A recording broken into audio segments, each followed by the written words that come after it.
to finish that up, or are we good? If you need an extra minute, please hold up a finger. Yeah, don't do that. Thumbs up, maybe, instead. Very good. Okay. Such an immature. For our next appointment time.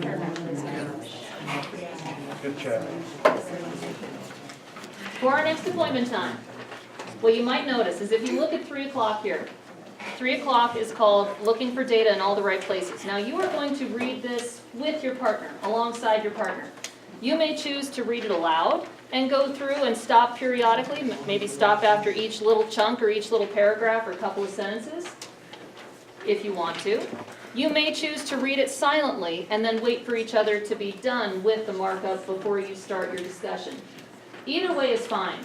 I don't know if you guys have ever noticed, but typically in a class, what most of the kids are doing, everybody, it kind of falls like a curtain on everybody else. So even if you say to kids, oh, please read it aloud with your partner, a lot of them will sit there and, I'm not going to do that.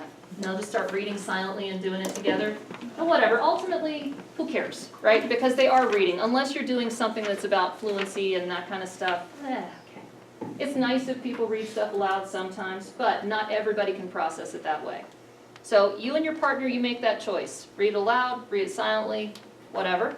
And then go ahead and do your markup where you're pulling out, as you're going through, pull out those parts that really speak to you and make sure that you're writing down any inferences or that you're writing down any questions you have or possibly any connections. 3 o'clock goes on to the back. So if you notice, it's here, it's a longer chunk, and then on the back, there are some questions that I pulled from our last session on differentiation. And you and your partner might choose to spend some time on these questions because they relate to our thought process and then also to that section of the article. Okay?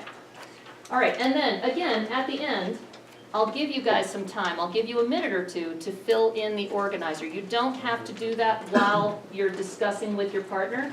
In fact, don't do it while you're sitting with your partner, because really you want it to be about the discussion and the exchange at that point, not the individual processing. Okay? All right, so we're going to try 7 minutes and see if that's enough time. Maybe 8. Yeah. Read, capture, questions. Then we're going to